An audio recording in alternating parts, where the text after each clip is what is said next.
Nunca olvidaré la sensación de despertarme en aquella habitación blanca con la garganta áspera y la incertidumbre pegada al cuerpo como un sudor frío. La operación había sido más dura de lo que me dijeron.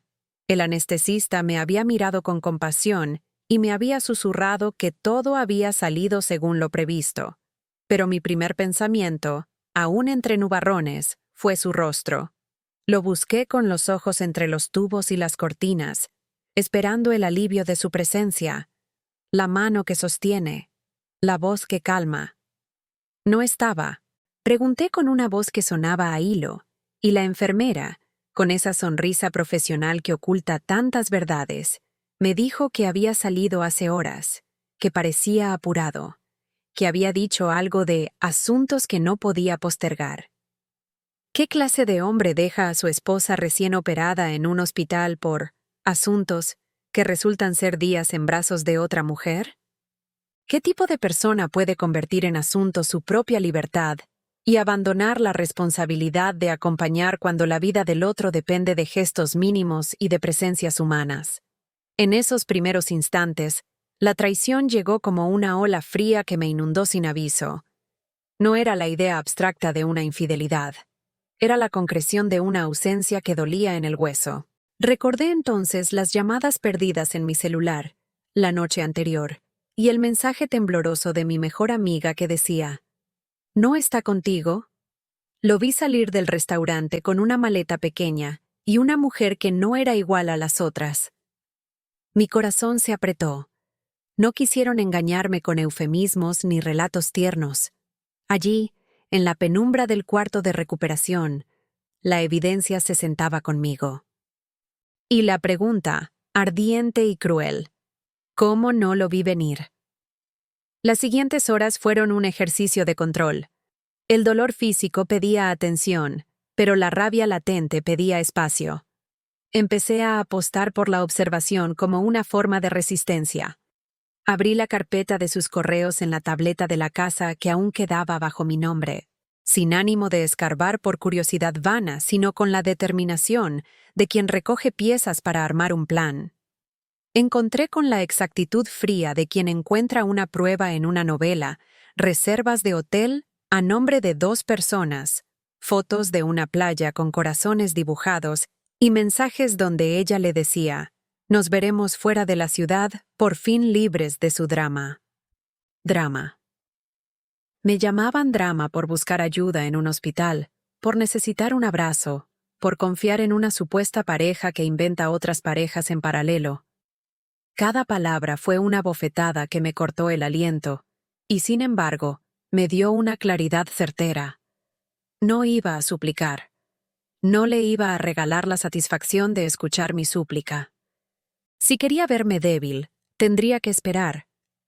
Yo guardaría silencio para que su retorno fuera la entrada a un escenario distinto, uno construido con la paciencia y la inteligencia de quien no deja que le arrebaten la dignidad.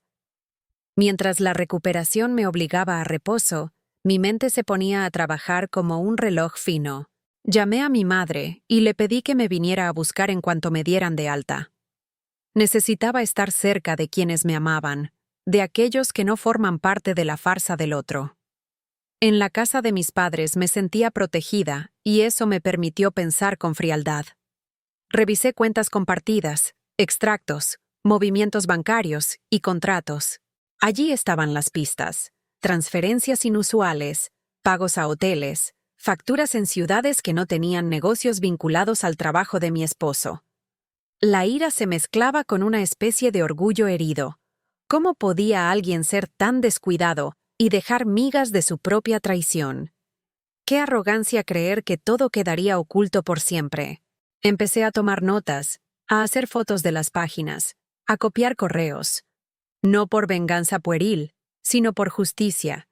Si iba a cerrar ese capítulo, lo haría con fundamentos que fueran más difíciles de contradecir que el llanto. Si esta historia te conmueve, no olvides suscribirte para escuchar más relatos de traición y justicia inesperada. Cuando por fin él regresó, y lo hizo con la piel bronceada, como quien vuelve de un escape romántico con el olor alejano de las playas y esa sonrisa que intentaba camuflar la culpa, Yo lo recibí con una serenidad que le debió parecer insultante. No le di escena. No le ofrecí drama. Lo miré con la calma de quien ha guardado un arma fría y sabe cuándo apretar el gatillo. Su sorpresa ante mi silencio fue la primera rendición tangible de aquella tonta idea que él tenía.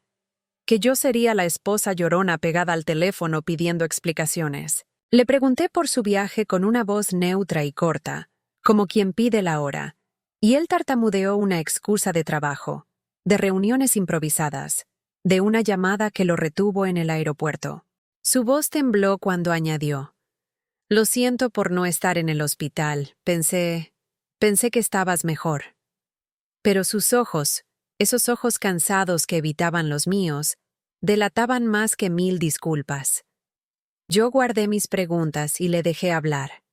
Al final de su monólogo improvisado, cuando buscó tocar mi mano en un gesto de reconciliación, yo retiré la mía con un gesto mínimo. Fue lo más parecido a un adiós. No grité, no amenacé, no lloré. Simplemente aparté lo que me ofrecía, porque no aceptaría migajas de arrepentimiento. En los días siguientes, la vida se volvió una coreografía precisa. Citas médicas por la mañana, revisión de papeles por la tarde, conversaciones con un abogado de confianza por la noche. No tenía prisa por publicar mi dolor en redes, ni por llamar a la familia de él para aclarar la situación, porque sabía que la exposición prematura podía desgastarme, y porque la venganza que merecía no era espectáculo, sino restitución. Reuní con paciencia testigos, registros, pruebas. Descubrí que en una tarjeta corporativa que él utilizaba, había cargos nocturnos en un hotel boutique junto a su último viaje, y que en su mensajería privada aparecían mensajes que ya no podían ser negados. Poco a poco armé un expediente que no dependía únicamente de mi palabra. Y eso me dio una fuerza que no había sentido en años, la sensación de que yo misma podía reconstruir mi vida sin su permiso. Los familiares actuaron como sombras a mi alrededor. Mi madre lloró en mis brazos una tarde y me dijo: «Hija, ten cuidado, la ira quema de adentro». Mi padre, con esa mezcla de rabia protectora y calma calculadora que lo caracteriza, me dijo: «No lo destruyas por placer, destrúyelo por necesidad. Que aprenda que no todo se puede comprar». Sus consejos eran bálsamo y brújula. Mientras tanto, mi esposo, ese hombre que había elegido la traición, empezó a mostrar signos de impaciencia. Llamaba menos, se mostraba ausente, y cuando por fin buscó reconciliación con regalos y promesas, yo lo recibía con la certeza de quien ya no está dispuesta a ser trastornado por manos ajenas. Las noches convaleciente las empleé en leer más que en dormir. Leí testimonios de otras mujeres, cartas antiguas de mi abuela que hablaban de dignidad y de cómo la familia es un teatro donde a veces se interpretan papeles traicioneros. Sentí que, en algún punto, mi historia se sostendría sobre esa cadena de relatos, y que no era la primera ni sería la última en levantar una voz contra la infidelidad y la humillación. Empecé a trazar una hoja de ruta. Primero, garantías legales para proteger mis bienes y los de la familia. Luego, una estrategia para recuperar mi espacio emocional y económico. Y por último, una manera de hacer que su vergüenza fuera solo un eco en habitación vacía. No quería destruirlo por placer. Quería desmantelar la arquitectura de su desprecio para que no pudiera seguir enseñando a otros que la vida del otro es un accidente sin consecuencias. En una de esas noches, con el corazón aún latiendo acelerado por la mezcla de resentimiento y claridad, encontré en su escritorio una cuenta olvidada. No era solo la amante y el viaje, sino pequeñas corrientes de gastos que demostraban una doble vida sostenida con descaro. Había regalos a nombre de una mujer sin relación oficial, reservas de cenas exóticas en lugares donde nunca habíamos estado juntos, notificaciones de vuelos con fechas que cuadraban sospechosamente con mis días de hospital. Tomé fotos con el teléfono, como si marcara pruebas en la piedra. Esa tarea, que podía parecer mezquina a los ojos de quienes no han sido traicionados, para mí se convirtió en el principio de una defensa. Si él quiso jugar a la impunidad, yo jugaría a la verdad. Mi abogado, un hombre de pocos gestos llamado Ernesto, me recibió con la seriedad de quien ha visto muchas historias repetirse. Cuando le mostré las pruebas, asintió con la cabeza y dijo: «No se trata solo de papel, se trata de tiempo. Ella cree que tiene derecho a todo porque no soporta que la cambien por otra, pero la ley será más fría que la pasión, y eso juega a tu favor. Si quieres, trabajamos en asegurar que tus bienes estén protegidos y que cualquier movimiento suyo quede en evidencia». Su voz firme me calmó. Me dio instrucciones precisas: no tocar cuentas conjuntas hasta que él revisara, asegurar la pertenencia de objetos y propiedades, pedir oficialmente copias de movimientos. Aquello sonó más a armadura que a venganza. Mientras tanto, en un acto que me pareció de una insolencia tan grande que no supe si reír o llorar, mi esposo organizó una cena con amigos para aclarar malentendidos y, como si no fuera la herida abierta de nuestra casa, invitó a la amante a presentarla como si se tratara de la última moda social. La mujer llegó con un vestido que respiraba arrogancia y con una sonrisa delatadora. Yo fui, por razones estratégicas. Quería observar, quería ver el rostro de la traición sin intermediarios. Sentada en silencio entre los cubiertos, observé cómo mi marido hablaba de proyectos y viajes, mientras una parte de él brillaba de satisfacción por su audacia. En la sobremesa, al alzar su copa y hacer un brindis por nuevos comienzos, noté que sus amigos lo miraban con una mezcla de curiosidad y respeto policial. Para ellos, sin embargo, todo era una farsa de normalidad. Yo me levanté sola al final de la noche, recogí mi abrigo y me fui sin escándalo. En la calle, sentí por primera vez, tras la herida, la ligereza de la distancia. A partir de ese momento, mi vida adquirió doble pulso. Por un lado, el pulso suave de quien reconstruye su cuerpo y sus ganas de vivir. Por otro, el pulso duro de quien prepara una operación que ya no admite error. Me reuní con Ernesto y le pedí que iniciara conversaciones discretas con notarios y bancos para dejar constancia de que yo estaba auditando las cuentas y que cualquier transferencia grande debía ser revisada. Pedí también que se registraran actas notariales que demostraran mi intención de proteger la empresa familiar y, en su caso, negociar de forma que la traición no se convirtiera en la posibilidad de que él se llevara lo más valioso con facilidad. No buscaba venganza simple, buscaba dejarlo desnudo ante la ley y ante la sociedad. Mientras la maquinaria legal avanzaba, descubrí otra cosa que me dejó helada. Mensajes de texto donde la amante se refería a mí con desprecio. «No te preocupes por ella, es pasajera». Y donde mi esposo le contestaba con locuacidad brutal: «En cuanto ella mejore y salgamos de la ciudad, empezamos la vida que siempre quisimos». Sentí cómo se cerraba un cerrojo en mi garganta. No era solo que me hubieran cambiado, era que me habían rubricado con palabras la sentencia de ser descartable. Fue entonces cuando entendí que la justicia que anhelaba no podía ser simple castigo, debía ser reconstrucción. Los días de convalecencia se volvieron semanas de preparación. Hice llamadas que parecían triviales, a proveedores, a clientes, a viejos socios, pero que en el fondo tejían una red que me permitía entender mejor la situación real de la empresa familiar. Descubrí de forma harto irónica que su imagen en el mundo empresarial dependía tanto de su ego como de una red de colaboradores que ahora empezaban a sospechar. Mientras tanto, él vivía su viaje sentimental con la tranquilidad del que piensa que la vida continúa igual, que las consecuencias son escenas que ocurren en otros cuerpos. No sospechaba que yo, con la calma que otorga la herida, había empezado a jugar con piezas que él no sabía que existían. Una noche, varios días después, recibí una llamada anónima. Al otro lado de la línea, una voz quebrada dijo: «Sé lo que hizo, puedo ayudarte, pero no confíes en nadie que esté cerca de él ahora». Colgué con el teléfono temblando. Esa llamada fue una confirmación más. Su red tenía grietas y alguien, dentro de ese mundo ordenado, empezaba a cuestionar la moral de su aliado. No supe si agradecer o temer, pero lo guardé como una pieza más de un rompecabezas que ya no admitía improvisaciones. Cerré la carpeta y guardé las pruebas en una caja de seguridad fuera del alcance de su casa. La caja me pesó en la mano como si llevara entre los dedos un futuro nuevo. Sabía que cuando todo esto terminara, él no solo perdería una aventura, perdería la estabilidad que durante años había usado para humillar, para desestimar y para creer que todo podía comprarse. Y yo, mientras mi cuerpo sanaba, aprendía a pensar en grande. No solo en quitarle lo que me quitó, sino en construir un lugar para mí, lejos de esa sombra que por tanto tiempo pretendió ser mi hogar. La venganza que planeaba no era una tormenta destructiva, sino una demolición precisa.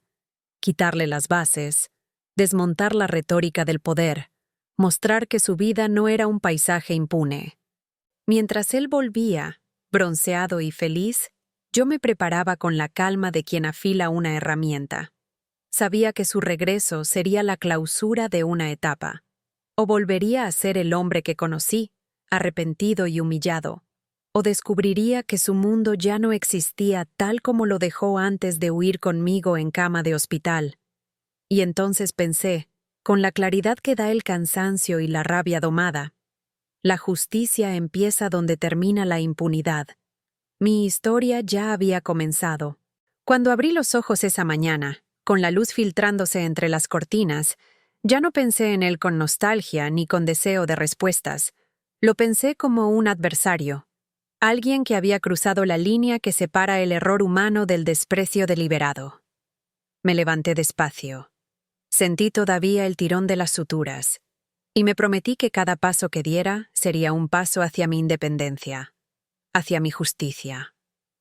El hospital había quedado atrás, pero la herida seguía conmigo, no solo en el abdomen, sino en el alma, y esa herida era la que iba a darme la fuerza para no temblar cuando llegara el momento de ajustar cuentas.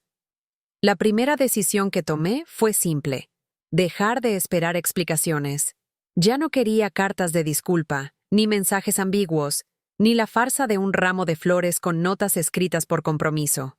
Quería hechos, quería pruebas, quería control. Y así, con la serenidad de quien empieza a ordenar una casa después de un huracán, abrí la carpeta de documentos que Ernesto había preparado con tanto detalle.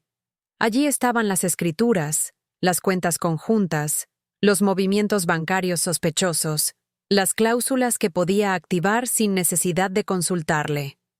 Pasé mis dedos sobre cada hoja como si acariciara armas de filo, entendiendo que esas letras negras sobre blanco eran mi escudo. Ernesto había sido claro la noche anterior. No hay que moverse con rabia, hay que moverse con inteligencia. El que actúa con rabia se tropieza. El que actúa con inteligencia camina recto. Esas palabras me acompañaron como un mantra. Mientras él disfrutaba de su amante en una playa, yo firmaba papeles en silencio, me reunía con notarios que me trataban con respeto y preparaba transferencias que aseguraban que el dinero ya no estaría a su alcance cuando regresara. Era un juego de tiempos. Él creía que el reloj le pertenecía, que cada minuto en la arena era un minuto ganado. Lo que no sabía era que cada segundo era un ladrillo más en el muro que lo esperaba a su regreso. Las noches eran las más difíciles. El silencio de la casa se llenaba con recuerdos que querían regresar como fantasmas. Las risas compartidas, las promesas de apoyo, los planes de futuro. A veces las lágrimas se escapaban, no por él, sino por la ingenuidad que había tenido al confiar en un hombre que me dejaba sola en un hospital para abrazar a otra. Pero cada vez que las lágrimas caían, yo las recogía con un pensamiento firme: que sirvan de tinta para escribir mi venganza. Y en esa frase encontraba consuelo. Mariana fue mi sombra en esos días. Llegaba con termos de café, con libretas llenas de notas, con ojos atentos que revisaban cada detalle que yo podía pasar por alto. No dejes que la culpa te robe la estrategia, me decía cuando me encontraba divagando entre fotos viejas. Mi madre, por su parte, era la ternura que me recordaba que aún quedaba amor en el mundo. Entre ambas me sostenían, una con la razón, la otra con el corazón, Yo me convertía en el punto medio entre ambas fuerzas. En la empresa, los rumores comenzaron a crecer. Un par de gerentes me llamaron en privado para decirme que habían escuchado cosas, que se decía que él viajaba demasiado y que los proveedores estaban inquietos. No confirmé ni negué nada, solo pedí paciencia. La paciencia era mi mejor aliada. El secreto era la piel de mi plan. Cada día que pasaba sin que él sospechara era un día ganado. Ernesto activó la cláusula que nos permitía vender acciones bajo justificación médica. Estabas convaleciente. Él estaba ausente. Hay incapacidad operativa. Legalmente, la balanza se inclina hacia ti, me explicó. Y yo asentí con calma. No era un fraude, era justicia. Durante 2 semanas movimos hilos, ventas escalonadas, transferencias a fideicomisos, actas notariales que sellaban cada paso. Cada firma era un ladrillo más en la pared que él encontraría al volver. En paralelo, empecé a pensar en la narrativa que él vería cuando regresara. Lo imaginaba entrando por la puerta, con la piel bronceada y el ego inflado, dispuesto a inventar excusas y a minimizar mis sospechas. Y en esa escena mental encontraba fuerzas, porque lo que vería no sería a la esposa sumisa esperándolo con lágrimas, sino a la mujer que ya había tomado el control, que había vendido, que había transferido, que lo había dejado sin base. Esa imagen me llenaba de calma. Una tarde, revisando correos viejos, encontré un mensaje que me heló la sangre. Era de él a la amante, enviado justo el día de mi operación. Decía, al fin libres de sus dramas, al fin juntos sin interrupciones. Ella estará ocupada en su recuperación. Yo estaré ocupado en ti. Sentí rabia, náusea, asco. Cerré los ojos y respiré hondo. Ese correo era la prueba definitiva de que nada había sido casualidad, de que todo estaba planeado, de que mi dolor había sido su oportunidad. Lo imprimí y lo guardé en la carpeta de pruebas. Ya no era solo un trozo de texto, era el símbolo de todo lo que había perdido y de todo lo que iba a recuperar. Los rumores en la familia empezaron a llegar a mis oídos también. Una cuñada me llamó para preguntarme si era cierto que él estaba con otra, que lo habían visto en la playa con una mujer más joven. Respondí con un silencio largo. Tú sabes cómo son los hombres, intentó justificar. Y ahí supe que no solo me enfrentaba a él, sino a un círculo que estaba dispuesto a minimizar mi dolor para mantener las apariencias. Cerré esa puerta también. Ya no necesitaba validación externa, necesitaba acción. Los notarios trabajaban conmigo como si supieran que estaban siendo parte de algo más grande que un trámite. Ernesto me dijo en confianza. Algunos ya han visto historias como la tuya. Mujeres que deciden actuar antes de que las devoren. Eso me dio fuerzas. No era la primera ni sería la última, pero sí iba a ser la más cuidadosa, la que no dejara cabos sueltos. A mitad de semana, cuando todo parecía bajo control, recibí un correo anónimo. Contenía una captura de pantalla de una transferencia reciente a un banco extranjero. Mi corazón se detuvo. Llamé a Ernesto de inmediato, y él confirmó que el dinero aún no había salido. Estaba retenido gracias a nuestras alertas. Pero ese correo significaba algo más. Alguien dentro del entorno de mi esposo estaba filtrándome información. ¿Un aliado anónimo? ¿Un enemigo que jugaba a 2 bandas? No lo sabía. Guardé esa duda como una herida abierta. Las noches se volvieron más largas, con sueños que mezclaban miedo y esperanza. Soñaba con él regresando, con su sonrisa arrogante apagándose al ver la casa vacía, las cuentas secas, el negocio fuera de su control. Soñaba con la cara de la amante al comprender que había apostado por un hombre que ya no tenía nada. Soñaba con mi libertad, con mi dignidad intacta, con la certeza de que esa palabra drama, con la que me habían definido, se convertiría en la marca de su propia ruina. Cuando finalmente recibí la confirmación de que la transferencia había sido bloqueada, sentí un alivio que me hizo llorar en silencio. Mariana me abrazó y me dijo, ya casi termina. Pero yo sabía que todavía faltaba lo más difícil, enfrentar su regreso, mirarlo a los ojos y no dejar que mi cuerpo temblara. Porque la verdadera victoria no era vender, no era transferir, no era bloquear.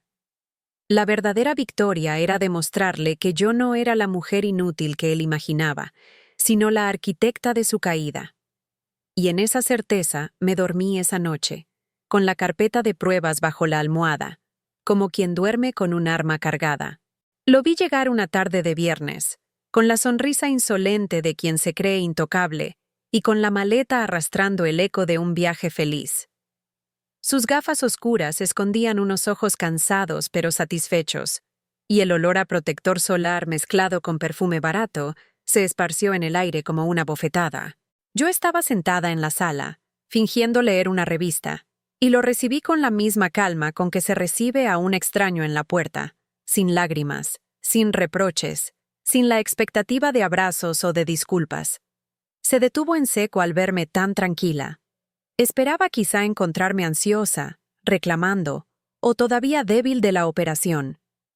En lugar de eso, encontró a una mujer con la espalda recta, el cabello peinado y una mirada serena que lo desarmó en silencio. «Llegué antes de lo que pensabas», dijo con voz nerviosa, como si la prisa de justificarse pudiera ganarme terreno. Levanté la vista apenas y asentí con un gesto. No le pregunté nada. Su incomodidad creció. Depositó la maleta en la entrada y se acercó con la intención de besarme en la mejilla, pero me giré con elegancia para evitarlo. Fue un movimiento pequeño, pero suficiente para que entendiera que su regreso no era un reencuentro, sino un choque.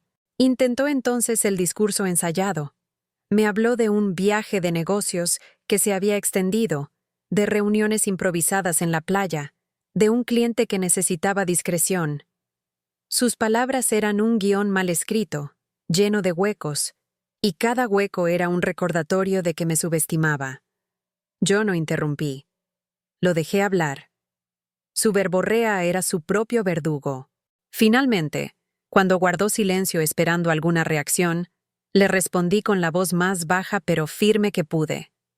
«Espero que hayas disfrutado cada minuto, porque fue el último viaje que hiciste con mi dinero». Su rostro cambió. La seguridad se le borró en un instante, y lo que quedó fue sorpresa, casi miedo. Sus cejas se fruncieron y empezó a reír. Una risa nerviosa que intentaba minimizar lo que había escuchado. «¿De qué hablas?», preguntó, intentando sonar indignado. Yo me levanté con calma, caminé hacia el escritorio y saqué la carpeta que había preparado durante semanas. La coloqué frente a él, con todas las pruebas, las transferencias bloqueadas, las actas notariales, los movimientos de cuentas, la confirmación de que la empresa ya no estaba bajo su control. Su risa se apagó. Tomó las hojas con manos temblorosas, las hojeó con rapidez, y cada línea que leía lo hundía un poco más. Esto no puede ser legal», murmuró con la voz quebrada. Lo miré directo a los ojos. «Lo es, tan legal como tu ausencia en el hospital, tan legal como tu viaje con ella, tan legal como cada mentira que intentaste disfrazar de trabajo». El silencio se hizo pesado, tan pesado que podía escucharse el latido de mi corazón. Él lanzó los papeles al suelo con rabia y empezó a gritar que yo no entendía nada, que había actuado por impulso, que arruinaría la empresa, que lo había traicionado. La ironía me arrancó una sonrisa. «Yo no traicioné a nadie», respondí con calma. «Tú elegiste irte. Tú elegiste dejarme sola en una cama de hospital. Yo solo aprendí a vivir sin ti». Esa fue la primera estocada que no pudo esquivar. Durante los días siguientes, su desesperación se volvió evidente. Intentaba llamar a sus socios, pero las respuestas eran frías. Intentaba mover cuentas, pero se encontraba con bloqueos. Intentaba acercarse a mí con discursos de reconciliación, pero yo ya no lo escuchaba. Lo observaba como quien observa a un actor en una obra mal actuada. Su guión estaba agotado, su personaje ya no convencía a nadie. Una noche, lo encontré sentado en la cocina, con una botella de vino a medio vaciar y los ojos rojos de frustración. Cuando me vio entrar, bajó la voz y dijo: ¿Qué quieres de mí? ¿Dinero? ¿Perdón? ¿Qué quieres? Me quedé en silencio un momento antes de responder. Quiero que entiendas lo que significa perderlo todo de golpe. Quiero que sientas la misma soledad que yo sentí en ese hospital. Quiero que aprendas que tu mundo no gira alrededor de ti. Él rió amargamente y murmuró: «Me estás matando». Y yo, sin apartar la mirada, contesté: «No. Te estás matando tú mismo. Yo solo estoy apartándome para no caer contigo». A partir de ese día, nuestra casa se convirtió en un campo de batalla silencioso. Él dormía en un cuarto aparte, salía a escondidas a hacer llamadas, recibía visitas sospechosas en el garaje.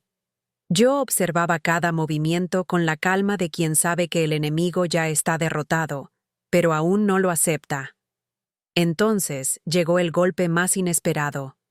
Una tarde, mientras revisaba el correo electrónico, encontré un mensaje de un remitente desconocido. El asunto decía: «Él no regresó solo». Abrí el mensaje con cautela, y dentro había una foto. Mi esposo caminando por el aeropuerto con la amante del brazo, pero detrás de ellos, un hombre de traje oscuro cargando un portafolio. No había explicación, solo esa imagen y una frase escrita en el cuerpo del correo: «Cuidado, ese hombre no está aquí por negocios». Me quedé helada. ¿Quién era ese hombre? ¿Qué papel jugaba en todo esto? ¿Por qué alguien me estaba advirtiendo? Cerré la computadora con el corazón acelerado. En ese instante comprendí que la traición de mi esposo no era solo una historia de amantes y dinero. Había algo más grande, algo oculto, algo que todavía no alcanzaba a ver. Y mientras la noche caía sobre la ciudad, supe que mi plan, aunque avanzado, todavía tendría que enfrentarse a fuerzas que yo no había calculado. Lo que había comenzado como una venganza personal estaba a punto de convertirse en una guerra donde los enemigos eran más de los que había imaginado. El correo con la foto del aeropuerto no me dejó dormir en toda la noche. Cerraba los ojos y veía esa imagen una y otra vez. Mi esposo sonriente, su amante tomada de su brazo, y detrás, ese hombre del portafolio que parecía una sombra pegada a ellos. No era un turista, no era un empleado del hotel, no era un amigo casual. Había algo en su postura, en la manera de caminar, en la mirada dura que parecía dirigida a mí a través de la cámara. Me pregunté quién me había enviado esa advertencia y por qué. ¿Qué interés podía tener alguien en mostrarme lo que ya sabía y, más aún, en alertarme de un peligro oculto? Al amanecer me encontré revisando cada rincón de la casa en busca de pistas. Abrí cajones, revisé bolsillos de sacos, libretas de notas y hasta el bote de basura. Tenía que encontrar algo que me hablara de ese hombre. Y lo encontré. Entre los papeles arrugados del estudio había un recibo de un restaurante elegante, fechado 2 días antes de mi cirugía. En el recibo había 3 nombres escritos a mano, como si hubieran dividido la cuenta: Javier, Natalia y alguien identificado solo como Lic R. El apellido era ilegible, un garabato, pero las iniciales coincidían con el eco de un recuerdo. Javier mencionando un licenciado que lo ayudaría con negocios importantes. Mi corazón se aceleró. Ese hombre del portafolio podía ser el licenciado. ¿Pero qué negocios tenía mi esposo con él? Decidí que no podía quedarme de brazos cruzados. Llamé a mi amiga Laura, la única persona en quien podía confiar plenamente. Ella siempre había desconfiado de Javier. Decía que detrás de sus trajes caros había un hombre hueco y ambicioso. Le conté lo del correo, la foto, el recibo. Su reacción fue inmediata. Ese tipo no es cualquier cosa. Suena a que tu marido se metió en problemas más grandes de lo que crees. ¿Quieres que investigue? Tengo un primo en la fiscalía. Acepté sin dudar. Laura era directa, práctica y valiente. En cuestión de horas, su primo nos envió un informe extraoficial. El licenciado R. Era en realidad un abogado con fama de tiburón, conocido por mover fortunas sucias y encubrir fraudes empresariales. Tenía clientes en el mundo político y en el crimen organizado. No se juntaba con cualquiera. Si estaba viajando con Javier y Natalia, significaba que había dinero grande en juego. La revelación me golpeó con fuerza. Mi esposo no solo me había traicionado como mujer, también estaba arrastrándome a un pantano de corrupción y riesgos que podían destruirlo todo. Recordé cada llamada misteriosa, cada noche que decía tener reuniones urgentes, cada cheque que desaparecía de nuestras cuentas. No era solo infidelidad, era complicidad en algo mucho más oscuro. Esa tarde, mientras él dormía en la habitación de huéspedes, aproveché para entrar a su computadora personal. El acceso no fue difícil. Todavía usaba la misma contraseña ridícula, el nombre de su amante seguido de un número. Ese detalle me dolió como una bofetada, pero lo superé con la adrenalina del momento. Dentro de sus correos encontré contratos incompletos, transferencias a cuentas extranjeras y una serie de documentos en PDF firmados digitalmente por el LIC-R. Eran acuerdos de compraventa de terrenos inexistentes, con valores inflados. Era fraude puro. Me quedé helada al comprender que Javier estaba jugando con fuego. Si alguien lo descubría, no solo perdería dinero, podía ir a la cárcel. Y yo, como su esposa, podía ser arrastrada también. Cerré la computadora con las manos temblorosas. Una parte de mí sintió miedo, pero otra parte se llenó de una fuerza inesperada. Esa era mi oportunidad de acabar con él por completo. Esa misma noche, lo confronté con calma. Bajó a cenar vestido con ropa deportiva, cansado y malhumorado. Le serví un plato de comida como si nada pasara. Lo dejé probar el primer bocado, y entonces lancé la primera bomba. Hoy estuve revisando tu computadora. Su tenedor quedó suspendido en el aire. ¿Qué dijiste?, me preguntó con la voz baja, intentando sonar tranquilo. Leí todo. Los correos, los contratos falsos, las transferencias. Sé quién es el licenciado. El color se le fue del rostro. Intentó improvisar una excusa, pero yo no le di espacio. ¿Sabes qué es lo más interesante? Que tú creías que me ibas a arrastrar contigo en esto, pero yo ya moví todo. Ya no tienes poder, Javier. No solo me dejaste en un hospital, ahora me dejaste con un arsenal para hundirte. El silencio fue sepulcral. Después él explotó, arrojó el tenedor contra la mesa y empezó a gritar insultos, a decir que yo no entendía nada, que Natalia lo apoyaba, que él iba a salir adelante sin mí. Yo lo escuché con calma, hasta que finalmente le dije, quizá Natalia te apoye ahora, pero cuando descubra que no tienes empresa, que no tienes cuentas, que no tienes nada, ¿crees que se quedará contigo? Él me miró con odio, pero también con miedo. Y en ese miedo encontré mi victoria. Los días siguientes se volvieron un juego de ajedrez silencioso. Javier intentaba contactar al licenciado desesperadamente, pero yo ya había informado a mi abogado de todo lo que había encontrado. Preparamos un expediente completo que me blindaba legalmente y que, al mismo tiempo, servía como arma en caso de que Javier intentara arrastrarme a sus líos. Yo me presentaba cada mañana con la serenidad de quien sabe que controla las piezas, mientras él se desmoronaba un poco más cada hora. Entonces llegó otra carta anónima. Esta vez era un sobre físico, dejado en el buzón sin remitente. Dentro había una sola hoja con un mensaje escrito a mano. Si lo dejas caer solo, todos caerán contigo. Decide bien tus próximos pasos. Me quedé helada. ¿Quién más estaba involucrado? ¿Quién sabía de mis movimientos? ¿Era el licenciado? ¿Natalia? ¿Algún socio? Ese aviso cambió la dinámica. Comprendí que mi batalla no era solo contra mi esposo, sino contra un entramado de intereses que no podía subestimar. Esa noche, mientras me acostaba, comprendí que lo que había iniciado como una venganza personal se había transformado en una guerra de poder. Mi esposo era solo la punta del iceberg, y yo, queriéndolo o no, ya estaba en medio de la tormenta. Desperté con una sensación extraña. como si alguien me observara incluso dentro de mis sueños. La nota anónima seguía en mi mesita de noche, y cada vez que la leía me invadía una mezcla de miedo y desafío. Si lo dejas caer solo, todos caerán contigo. ¿Qué significaba exactamente?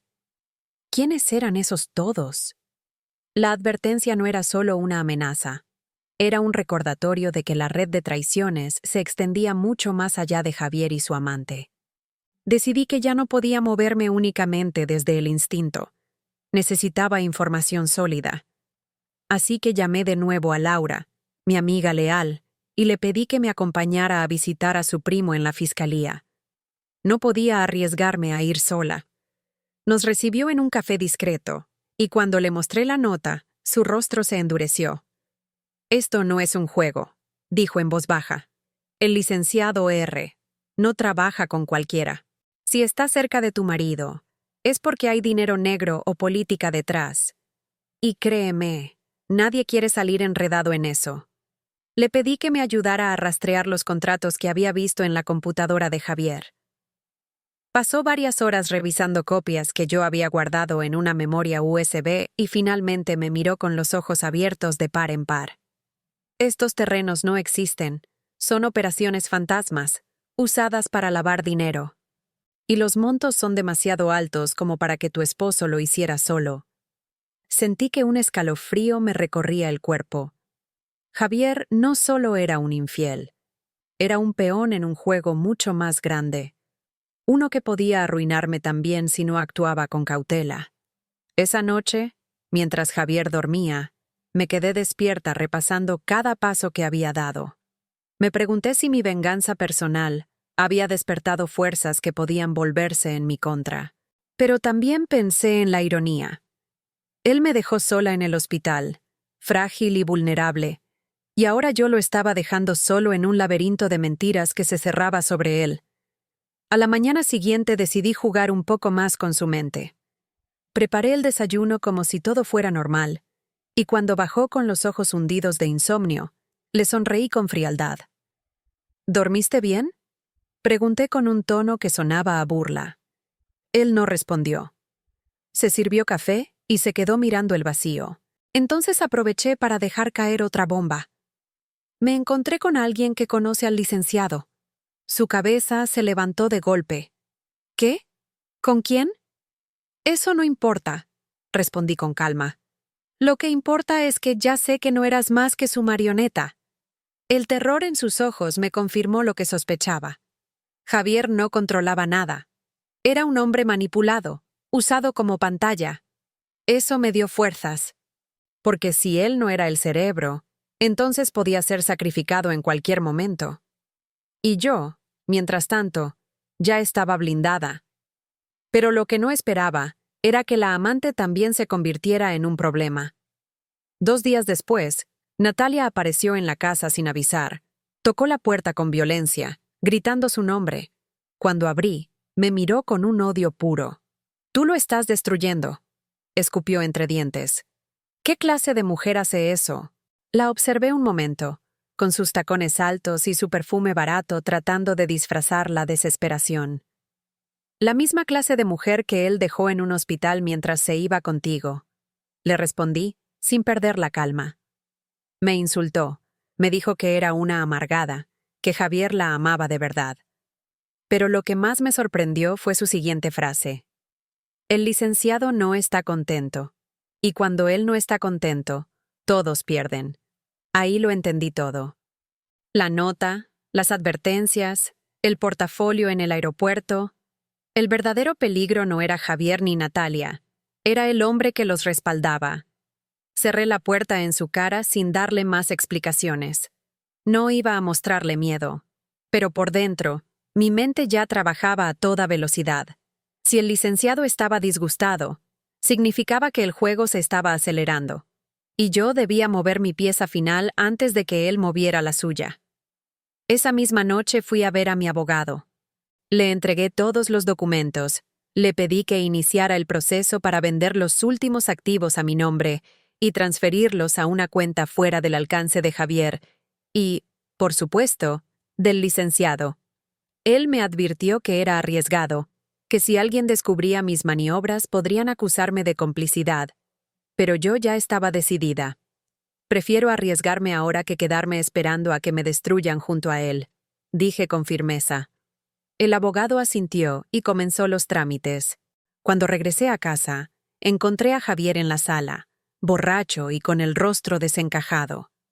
Se levantó tambaleante y me gritó que yo lo había arruinado, que Natalia estaba a punto de dejarlo, que sus socios lo estaban abandonando. Y en ese arranque de furia, me confesó algo que no esperaba. ¿Sabes por qué me fui ese día del hospital? Porque ella me dijo que si no lo hacía, el licenciado me hundiría. Yo no tenía opción. Esa confesión me heló la sangre. No era solo un acto de egoísmo y traición, era miedo. Mi esposo me había abandonado por salvar su pellejo. Me quedé viéndolo con una mezcla de asco y compasión. En el fondo, lo entendí. Javier no era un monstruo inteligente. Era un cobarde que había vendido todo por sobrevivir. Pero ese detalle no lo eximía de su culpa. Al acostarme esa noche, comprendí que el final estaba más cerca de lo que pensaba. Javier estaba quebrado, Natalia desesperada, y el licenciado furioso. 3 piezas listas para caer. Y yo, la mujer inútil que habían subestimado, era la única que todavía movía los hilos. Lo que no sabía era que el próximo movimiento llegaría al día siguiente, en forma de una visita inesperada que cambiaría todo el tablero. La visita llegó al amanecer. Apenas había conciliado el sueño cuando escuché el timbre insistente de la puerta. Al principio pensé que era Natalia, otra vez, con sus dramas y amenazas baratas. Pero cuando abrí, lo que encontré me dejó sin aire. Un hombre alto, traje impecable, mirada de acero. No necesitaba presentación, su sola presencia me lo gritaba. Era el licenciado. ¿Podemos hablar?, preguntó con voz calmada, demasiado calmada para la hora y la tensión que se respiraba. Lo hice pasar, más por estrategia que por cortesía. No quería que los vecinos sospecharan nada raro. Se sentó en la sala, observando cada rincón como si midiera la casa con sus ojos. Yo permanecí de pie, con los brazos cruzados, aparentando una seguridad que no sentía. «Sé lo que has hecho», dijo sin rodeos. «Moviste las cuentas, vendiste activos, bloqueaste a Javier. Muy astuto». Tragué saliva. Él sabía demasiado. «No voy a permitir que me arrastre con él», contesté, intentando sonar firme. El licenciado sonrió de medio lado, una sonrisa sin calidez. «Me gusta tu estilo, pero entiende algo. Cuando uno de mis hombres falla, no puede caer solo. La red siempre lo sostiene, o lo aplasta». Sus palabras me recorrieron como un filo helado. No estaba jugando. Era una advertencia real. «Entonces, ¿qué quiere de mí?», pregunté. «Colaboración. Información. Tú sabes cosas que él no me dijo. Dame lo que necesito y yo me aseguro de que no termines hundida con él». Me quedé en silencio procesando la propuesta. Si aceptaba, me volvía cómplice. Si me negaba, podía convertirme en enemiga. Ninguna opción era segura. «Necesito pensarlo», dije al fin. El licenciado se levantó despacio. Acomodó su portafolio y me miró fijamente. «No tienes mucho tiempo. Cuando regrese, espero una respuesta». Al cerrar la puerta, mis piernas casi ceden. El peso de su visita me dejó temblando. Llamé a Laura de inmediato y le conté todo. Ella, siempre directa, me dijo: «No puedes negociar con alguien así. Si le das algo, nunca te dejará en paz. Pero si lo enfrentas sola, te arriesgas demasiado. Tienes que encontrar la forma de usarlo en contra de Javier sin mancharte tú». Esa noche me encerré en el estudio y revisé de nuevo los documentos que había copiado de la computadora. Había contratos, transferencias, correos, y entonces lo vi. Un mensaje entre Javier y Natalia donde mencionaban un pago pendiente al LIC-R a cambio de protección en una licitación pública. Eso era más grande que todo lo demás. Decidí que ese sería mi seguro. Preparé un duplicado del expediente y lo guardé en un lugar secreto fuera de la casa. Si algo me pasaba, Laura sabía dónde encontrarlo. Cuando Javier regresó esa noche, lo enfrenté con frialdad. Tu socio vino a verme. Le solté de golpe. Se quedó pálido, como si la sangre le hubiera abandonado el cuerpo. ¿Qué te dijo? Que no caes solo, que yo también pagaría. Él empezó a tartamudear excusas, a decir que todo estaba bajo control. Lo observé con desprecio. No, Javier, nada está bajo control. Tú ya no controlas nada. Lo dejé solo en la sala, ahogado en su propio miedo. Los días siguientes se convirtieron en un juego peligroso. Natalia desapareció de golpe. Ya no llamaba, ya no aparecía en la casa. Javier se volvió más errático, con llamadas a medianoche y salidas apresuradas. Y yo, mientras tanto, reforzaba mi plan, mover mis últimos recursos, blindar mi posición legal, preparar la caída final. Pero lo inesperado ocurrió una tarde. Recibí otra nota anónima, esta vez con una sola frase escrita a mano. El licenciado no perdona 2 veces. Supe entonces que el desenlace estaba más cerca de lo que pensaba, y que, para sobrevivir, tendría que dar un golpe más fuerte que todos los anteriores. La advertencia resonaba en mi cabeza como un eco imposible de callar. El licenciado no perdona 2 veces. Sabía que el tiempo se me agotaba y que cualquier error podía costarme caro. La casa se había convertido en una prisión silenciosa, con Javier encerrado en sus miedos y yo planificando cada movimiento como si fuera la última jugada en un tablero que ardía bajo mis pies. Decidí que no podía esperar más. Debía enfrentar al licenciado, pero no como víctima, sino como alguien con cartas en la mano. Preparé una carpeta con copias de todos los documentos incriminatorios, contratos falsos, transferencias ilegales, correos comprometedores.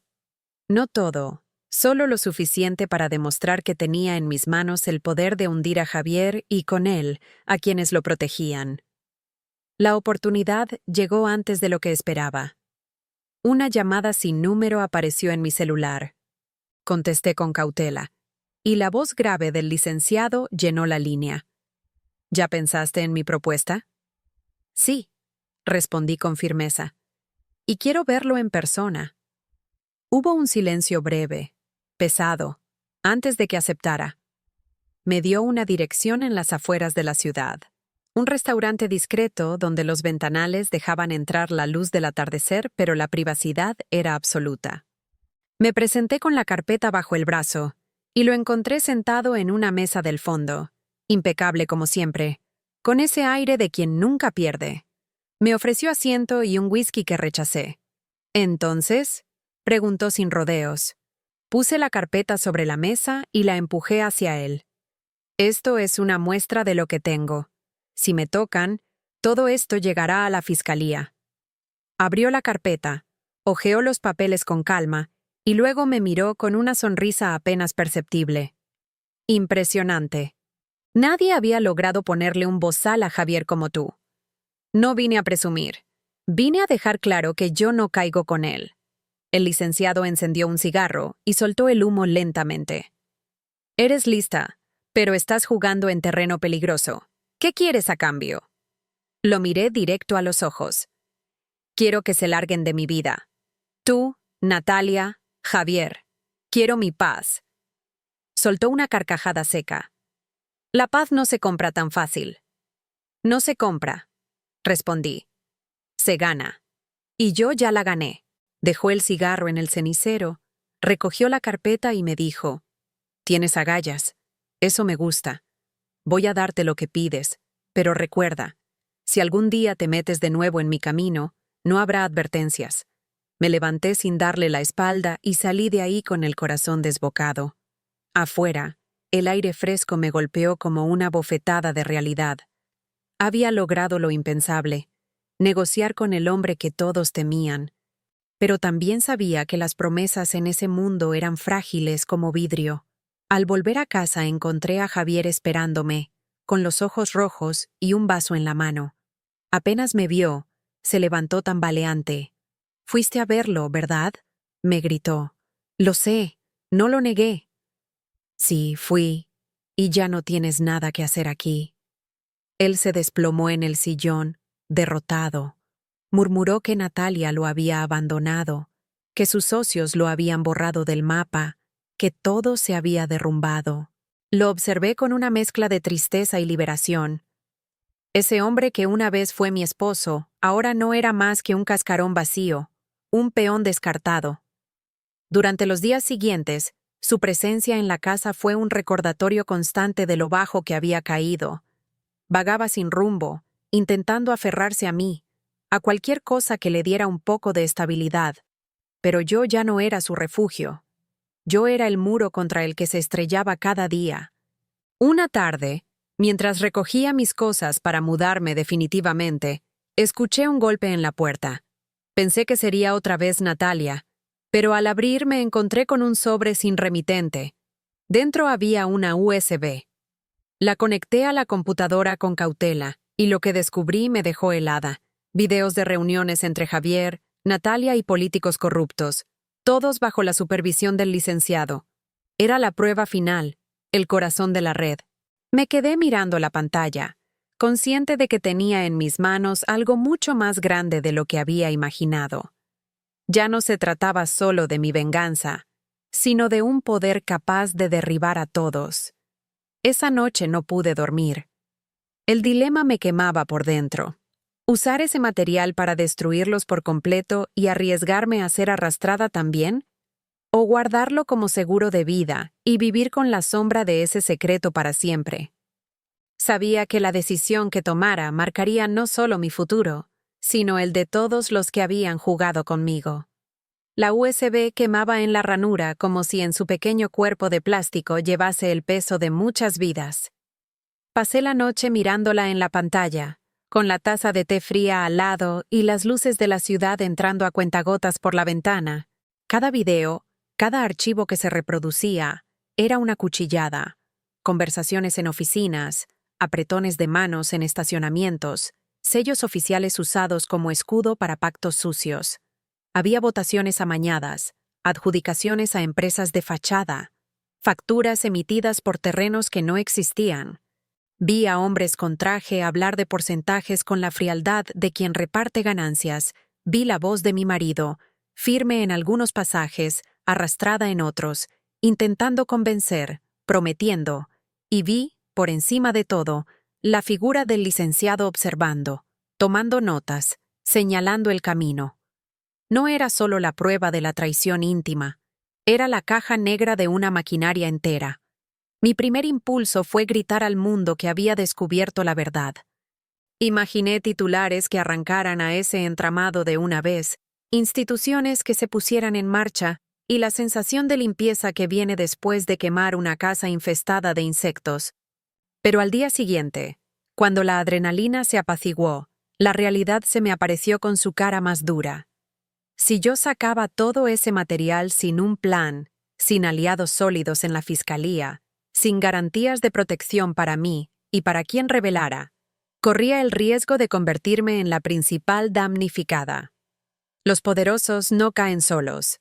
Arrastran, atenazan, compran conciencias, amenazan testigos. Tenía la sensación, con una claridad que me helaba, de que el licenciado no solo manejaba dinero, manejaba silencios. Tomé la decisión de instrumentar una estrategia de 3 frentes. Primero, blindar legalmente todo lo que pudiera sacudirme. Dejar constancia de la existencia de los archivos en manos de personas de confianza. Generar una cadena de custodia para demostrar que no había manipulación y crear un rastro verificable que la fiscalía pudiera estudiar sin que los archivos desaparecieran misteriosamente. Segundo, buscar el mejor socio institucional posible, un fiscal de carrera, una oficina de investigación con reputación de incorruptible, alguien fuera del alcance de la red de influencias que yo estaba a punto de golpear. Y tercero, un plan de contingencia humano, asegurar la integridad de quienes me eran cercanos. Mi madre, Mariana, Laura, de manera que si la presión subía, ellos no quedaran expuestos. Hice llamadas toda la mañana. Laura me ayudó a contactar a su primo en la fiscalía y, tras una conversación llena de códigos y medidas de prudencia, conseguí que un investigador especializado en delitos económicos aceptara recibir una copia cifrada bajo protocolo protegido. No fue fácil. Pedí garantías. Pedí que se habilitara una custodia técnica, que no se actuara de forma pública hasta que la red estuviera asegurada. La respuesta fue fría y profesional. Esto es delicado. Si hay algo, hay que hacerlo con precisión. Sentí, por primera vez, alivio.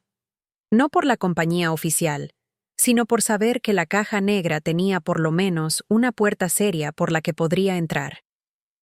A la par, Ernesto coordinó medidas notariales, actas notariales que dejaran constancia de mi declaración, depósitos en entidades bancarias internacionales con la documentación de respaldo y una orden de reserva para que mis movimientos no quedaran expuestos. Todo iba a ser una telaraña de registros. La idea era que si alguien intentaba borrar pruebas o desacreditarlas, los sellos, las firmas y los tiempos hablaran por sí mismos. Sentía que la justicia era una maquinaria que, bien alimentada, podía triturar ruedas de corrupción. Pero también sabía que era una maquinaria lenta. Mientras tanto, había que moverse con pies de plomo. Mientras la fiscalía revisaba las primeras muestras y evaluaba la mejor forma de actuar, yo no podía quedarme de brazos cruzados. Si el licenciado notaba que yo me movilizaba hacia la fiscalía, podía intentar neutralizar a su manera, comprar voluntades, presionar a empleados, manipular medios, amedrentar a testigos. Tenía que anticiparlo. Decidí ejecutar una acción que funcionara como espejo. Una filtración controlada a un periodista de investigación que no fuera sensacionalista, sino técnico, que publicara un reportaje sobre operaciones fantasmas, sin nombrarme ni dar detalles que pusieran en riesgo la cadena de custodia. Esto serviría para dos cosas: generar presión pública que favoreciera la intervención institucional y, además, desnudar la posibilidad de represalias públicas por parte del licenciado. Pero para eso necesitaba al periodista adecuado.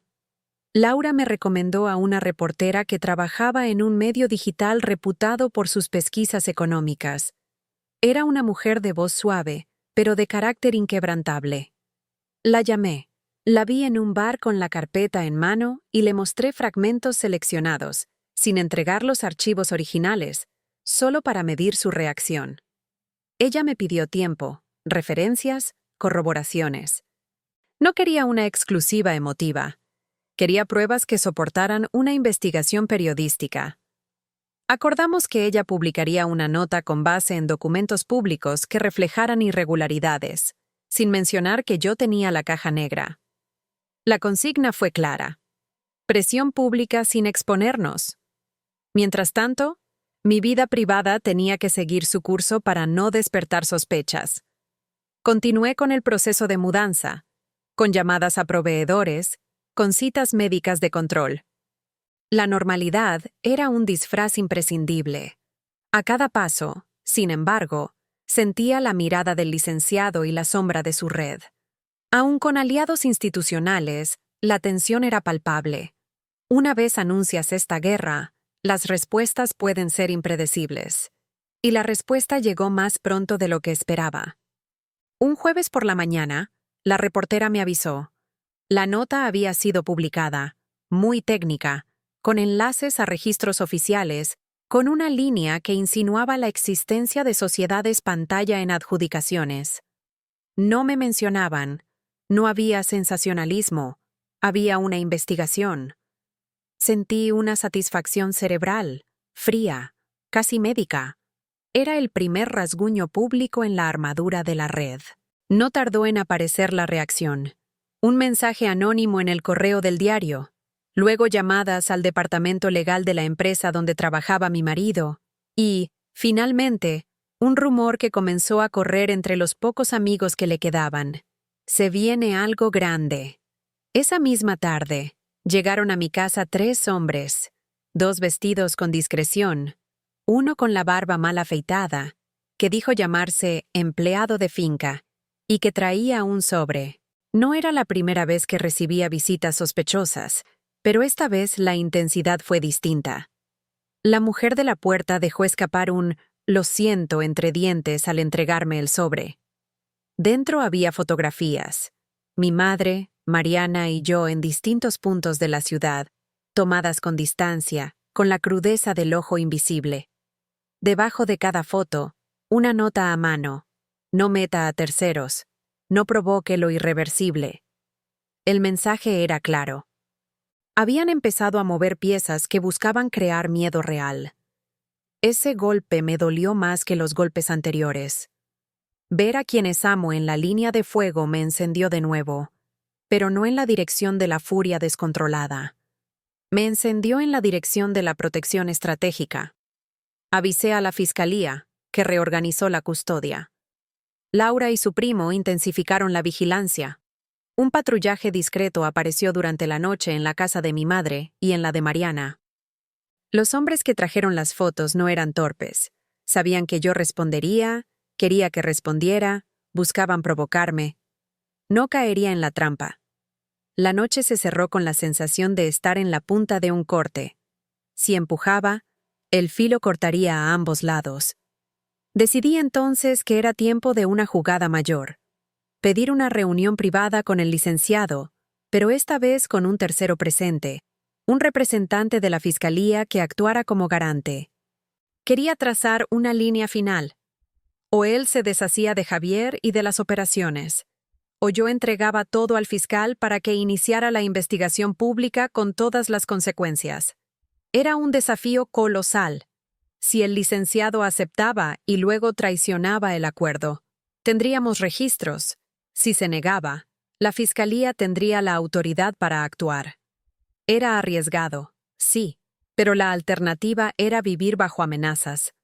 La cita fue acordada en un despacho judicial, prestado por el investigador que nos apoyaba. Entré con las manos vacías y el expediente cifrado en la cabeza. El licenciado llegó en su traje, soberbio y acostumbrado al poder. Al inicio, su voz fue la de quien burla una tormenta, pero cuando el fiscal abrió la carpeta y desplegó documentos que ya estaban en la investigación preliminar, su expresión cambió. Jugó con palabras, intentó minimizar, propuso soluciones privadas, ofreció pagos, propagó una lluvia de promesas. Todo cayó frente a la calma de la fiscalía. Entonces, en un giro que no esperé, el licenciado dejó sobre la mesa una carta. No era una carta dirigida a mí, estaba dirigida a alguien que no quiso nombrar. La abrió, la leyó en voz baja y se encendió un silencio gélido. El fiscal me miró por primera vez con la seriedad absoluta de quien sostiene el martillo. ¿Tiene algo más que aportar la señora?, preguntó. Yo respiré hondo y, por primera vez desde que esto comenzó, dije en voz alta lo que hasta entonces había sido un secreto pesado. Sí, tengo videos, audios y documentos que prueban la trama completa. Y si ustedes actúan con rapidez, se puede cortar de raíz. El licenciado palideció, y por un instante vi en su rostro algo que parecía pánico real.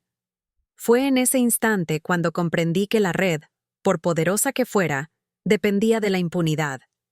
Si la impunidad se rompía con pruebas y acción coordinada, su poder menguaba. Salimos de aquella reunión con acuerdos.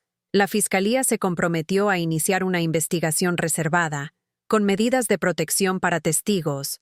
El licenciado, acorralado, aceptó una tregua temporal, por interés propio, no por virtud, eso lo sabía. Esa noche, al cerrar la puerta del departamento nuevo donde ya tenía algunas cajas, sentí que la tensión aflojaba apenas un hilo, pero también presentí que la calma era precaria. Al encender la luz en la cocina encontré, sobre la mesa, una sola fotografía colocada con cuidado. Era una imagen borrosa de la USB que había encontrado, tomada desde un ángulo que mostraba mis manos sosteniéndola. Al dorso, la nota punzante: «Sabemos dónde está, no te confíes». Mi corazón se detuvo por un segundo. Había dado un paso enorme en la dirección correcta. Había conseguido que la fiscalía actuara. Pero el mensaje era claro. Aún había agujeros. Aún había alguien con acceso y ojos dentro de mi mundo. La guerra no era aún de justicia contra impunidad. Era, en ese momento, una carrera por ver quién movía la próxima ficha. Me quedé contemplando la foto hasta que las sombras de la madrugada se colaron entre las cajas. Sabía que la jugada final aún no estaba hecha. Sabía que el bloque definitivo de mi historia tendría que ser impecable, porque lo que siguiera decidiría no solo mi destino, sino la posible caída de muchos hombres. Y en ese silencio, con la foto enfrente, tomé la última decisión interna. No retrocedería. Salí de la sala esa mañana con la sensación de que todo había cambiado para siempre, como si el paisaje de mi vida se hubiera reconfigurado con líneas más firmes. No fue un estruendo ni un acto de furia. Fue la consecuencia lenta y precisa de muchas decisiones pequeñas que había tomado mientras reposaba en el hospital. La fiscalía había actuado con sigilo y con fuerza. Órdenes de incautación, citaciones, anuncios a puertas cerradas. Vi, como en una película de esas que antes me entretenían sin imaginarme protagonista, la llegada de autoridades a oficinas que creía intocables, el sello en muestras y discos duros, el cierre de cuentas offshore que hasta hace poco parecían invulnerables. Lo que empezó como una venganza íntima se transformó en una operación institucional que removía el barro en capas, llegando a lo que antes parecía insumergible. No fue un desmoronamiento inmediato de todos los que conspiraban. Fue más bien una exposición que obligó a muchos a elegir entre contar la verdad o hundirse con los peces grandes. Vi llamadas que antes bullían en la noche dejar de sonar. Escuché el rumor de alianzas que se disolvían cuando la palabra investigación se pronunciaba en voz alta. Javier pasó de la furia histérica a la desesperación contenida, a la apelación tímida a quien fuera que le quedaba. Abogados, conocidos, socios que empezaban a medir riesgos. Y el licenciado, con su traje impecable, su gesto eterno de control, finalmente sintió en carne propia que la impunidad puede resbalar cuando la ley y la sociedad ponen atención. No fue un espectáculo de venganza exultante, sino la constatación sobria de que la justicia puede tardar, pero cuando llega lo hace con papeles, sellos y testigos dispuestos a hablar. Hubo audiencias largas, días en que debía acudir a declarar, y noches en que me despertaba con la idea de que tal vez alguien intentaría forzar una reacción. Pero la protección que pedí funcionó. Medidas cautelares, vigilancia discreta, testigos protegidos, todo lo necesario para que mis pasos quedaran registrados y no pudiera volver a ser víctima de amenazas o extorsión. Ver a los fiscales presentar audios y videos en una sala donde hasta entonces me hubiera sentido pequeña fue, en lo más íntimo, una limpieza. No porque disfrutara del castigo ajeno, sino porque ver la verdad presentarse con pruebas desactivaba una por una las excusas que me habían dicho en la cara. Recuerdo el día en que, en una audiencia clave, el licenciado compareció y su voz tembló por primera vez. No era la arrogancia de quien cree que todo vale, era la voz de quien advierte el derrumbe calculado que él mismo había provocado. Sus cómplices comenzaron a declarar, unos ofreciendo nombres a cambio de reducción de pena, otros entregando documentos para limpiar su nombre. Fue un vendaval de confesiones, y yo seguía allí, en la sala, con la calma dura de quien hizo lo que pudo para que la verdad saliera a la luz. No hubo liberación de odio en mí. Hubo una paz profunda, difícil de describir.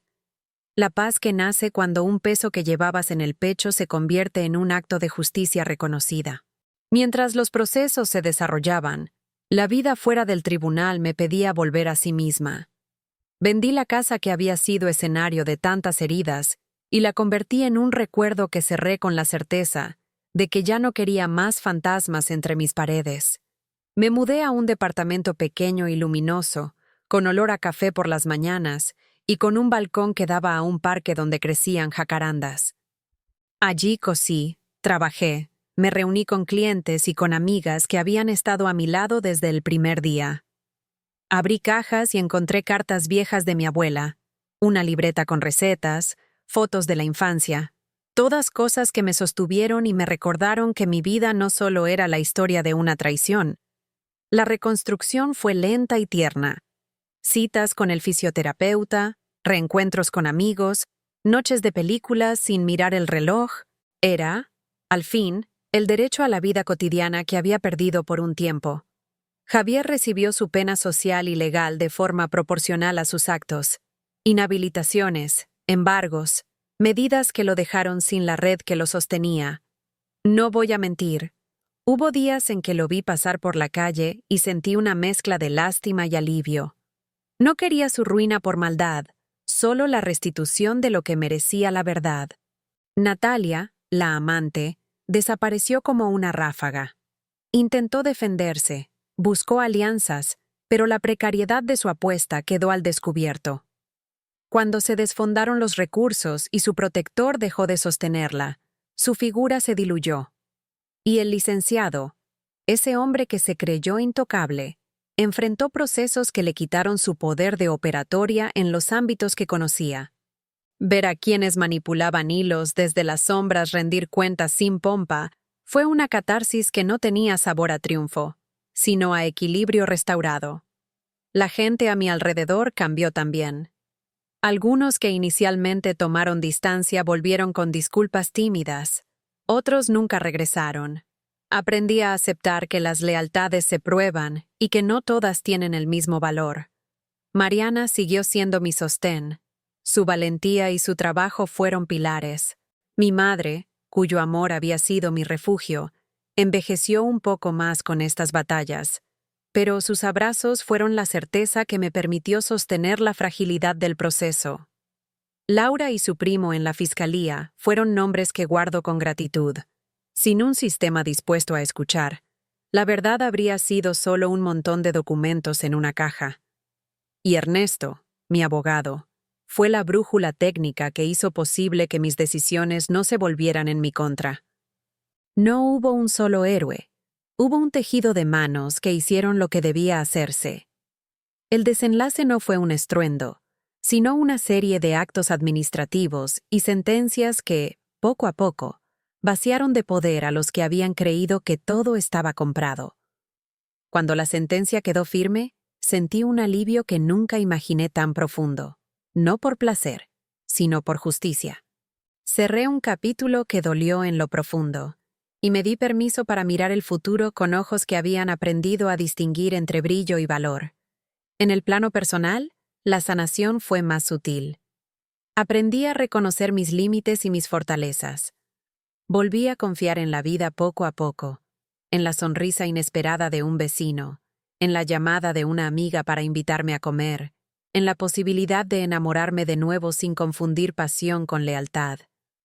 No fue una transformación inmediata, fue una red de pequeños gestos que me devolvieron la sensación de merecer cosas buenas.